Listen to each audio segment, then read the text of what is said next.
مرحبا يا شهر رمضان،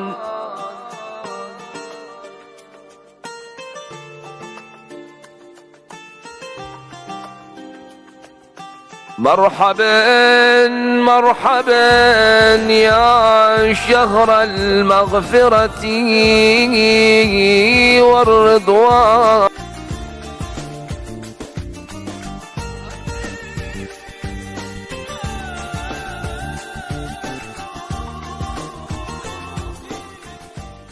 بسم الله الرحمن الرحیم، الحمد للہ رب العالمین، وصلی اللہ علی محمد وآلہ الطیبین الطاہرین۔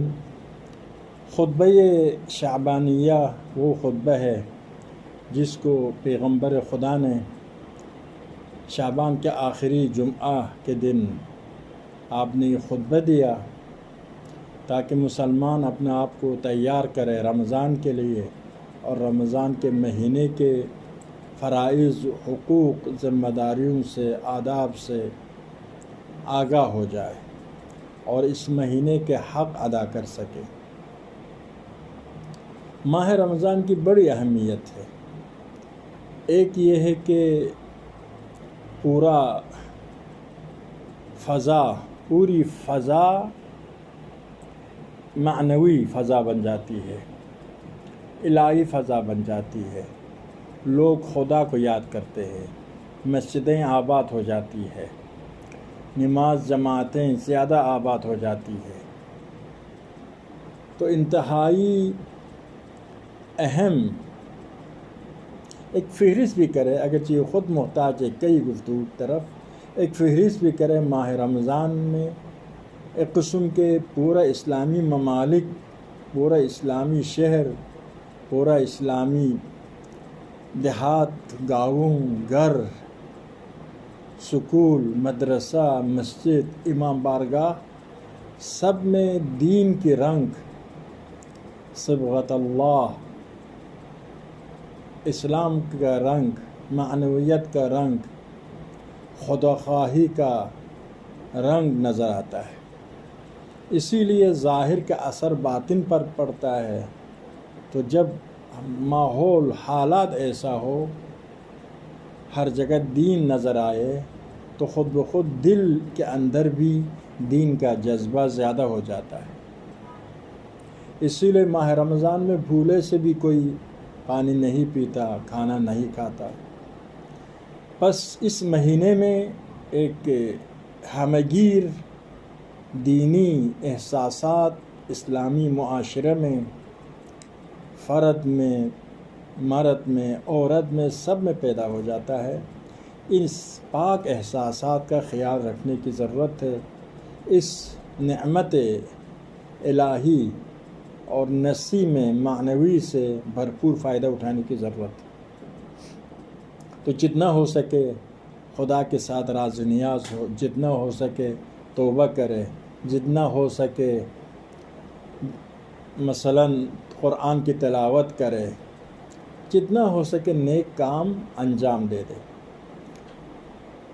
تو ماہ رمضان میں مسلمانوں کے گناہ بھی کم ہو جاتا ہے۔ یہ تجربہ سے بھی ثابت ہے۔ احادیث کے علاوہ قرآن نے فرمایا لعلکم تتقون، تم متقی بن جاؤ گے ماہ رمضان کے روزے سے۔ کتب علیکم الصیام کما کتب علی الذین من قبلکم لعلکم تتقون۔ روزہ کا مقصد تقوی ہے۔ کم ترین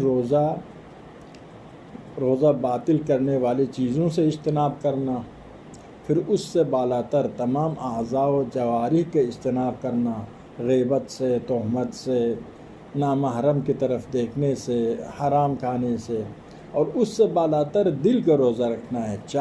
چاہتیں بھی الہی ہو جائے، محبتیں بھی الہی ہو جائے، نفرتیں بھی الہی ہو جائے، جذبات بھی الہی ہو جائے، اور اس سے بھی بالاتر فکر بھی روزہ رکھے، یعنی صرف فکر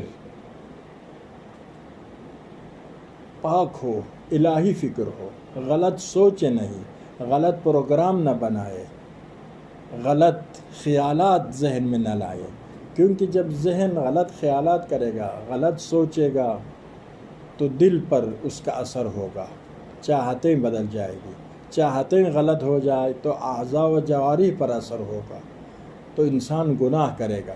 تو یہ ماہ مبارک میں روزے کے درجات ہے، روزہ عوام ہے، روزہ خواص ہے، روزہ خاص الخواص ہے، یہ کہ درجہ بے درجہ روزے کے درجات کو ہمیں بلند کرنا ہے۔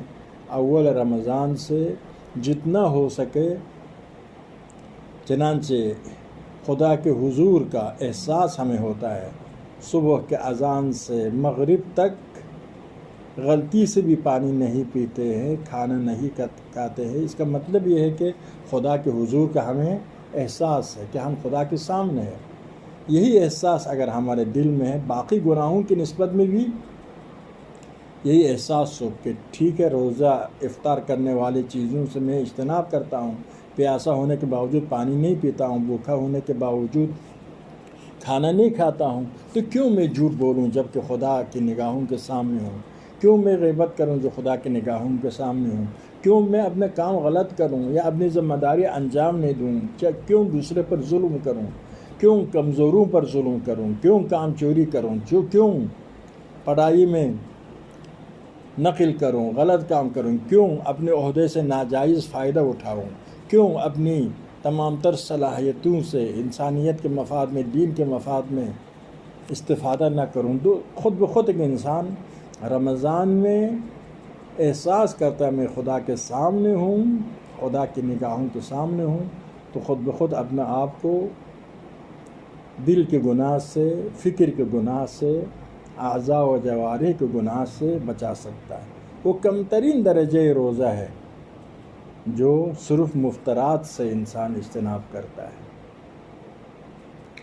جیسے پاس ہونے کے لیے 33 نمبر چاہیے، وہ 5 نمبر ہے، لیکن 100 نمبر کی طرف جانے کی کوشش کرنا چاہیے۔ 100 نمبر کیا ہے؟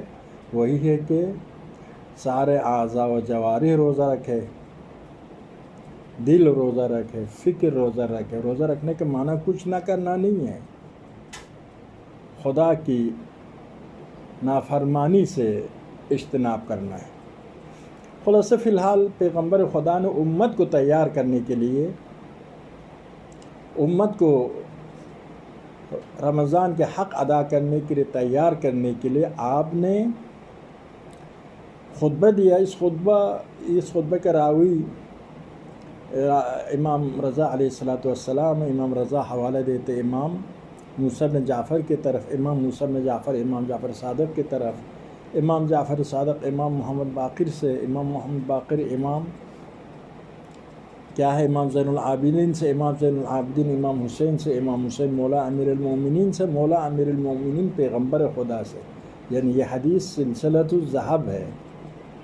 عموماً حوالہ دینے کی ضرورت نہیں ہوتی، معصوم ایک معصوم بیان کرے پھر اس سے آگے حوالہ دینے کی ضرورت نہیں ہے، راوی نہیں ہے، معصوم ہے۔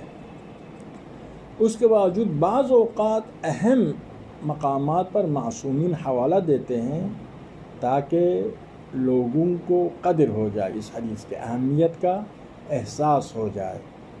تو فرماتے مولا امیر المومنین نے فرمایا ان رسول اللہ صلی اللہ علیہ وآلہ وسلم خطبنا ذات یوم فقال، پیغمبر نے خطبے دیے ایک دن، وہی تاریخ معلوم ہے کہ شعبان کا آخری جمعہ تھا۔ ایھا الناس، فقال ایھا الناس، پیغمبر نے فرمایا لوگو قد اقبل الیکم شہر اللہ بالبرکہ، خدا کا مہینہ تمہاری طرف آیا ہے برکتوں کے ساتھ۔ برکت ایک چھوٹی سی چیز اگر ہو، برکت جب ہوتی ہے تو کیا ہے، 100 روپیہ ہو، اگر برکت والی ہو تو 10,000 روپیہ والے کیا 10,000 روپیہ سے زیادہ اس کا فائدہ ہوتا ہے۔ ماہ رمضان بابرکت مہینہ ہے، اس میں ایک آیت پڑھیں گے، پیغمبر خود آگے چل کر فرماتے ہیں برکت کا مطلب کیا ہے۔ ایک آیت پڑھیں گے کیا ہے، پورا دوسرے مہینوں کے پورا قرآن پڑھنے کے برابر ثواب ہے۔ اس میں صرف سو جائیں گے تو کیا ہے، اس میں آپ کی سانس تسبیح ہے، بابرکت مہینہ ہے۔ ایک مومن کو افطار کھلائیں گے تو ایک غلام کو آزاد کرنے کے برابر ہے، تو بابرکت مہینہ ہے۔ بس وہ چھوٹے سے چھوٹا کام کیوں نہ ہو کرے آپ، کم سے کم امداد کرنا کیوں نہ ہو انجام دے دے. اس مہینے میں ایک معمولی سے کام دوسرے مہینوں کے اعلیٰ کام سے بہتر ہے. والرحمہ، اور رحمت کے ساتھ آیا ہے. مغفرت اس مہینے میں آسمان کے تمام دروازے کھلے ہوئے ہیں، جہنم کے تمام دروازے بند ہیں. رحمت کے ساتھ یہ مہینہ آیا ہے. قرآن نازل ہوا ہے. شب قدر اسی مہینے میں ہے. والمغفرہ، مغفرت کے ساتھ. جہنم کے دروازے بند ہیں، شیطان بند ہے. شقی وہ ہے جو اپنا آپ کو معاف نہ کرا سکے. تو 3 صفت برکت ہے، اور چھوٹا سا کام بھی ہو آپ کریں اس کا فائدہ بہت ہے. رحمت ہے، رحمت خدا نازل ہوئے. شب قدر اسی مہینے میں ہے جو 1000 مہینوں سے بہتر ہے ایک رات. اور مغفرت ہے. شہر هو عند اللہ افضل الشہور، یہ مہینہ وہ مہینہ ہے کہ خدا کے پاس سب سے افضل مہینہ ہے. وہ ایام افضل الایام، اس کے دن سب سے افضل ہے. نہ صرف پورا مہینہ بلکہ ہر دن پوری تاریخ کے دوسرے دنوں سے بہتر ہے. ولیالی ہے افضل اللیالی، اس کی راتیں سب سے افضل ہے، تمام سال بھر کے راتوں سے افضل ہے. وساعتہ افضل الساعات، اس کے ساعات، اس کے لمحات بہترین لمحات ہیں. اس کے جتنے لمحات ہیں دوسرے مہینوں کے لمحات سے سب سے افضل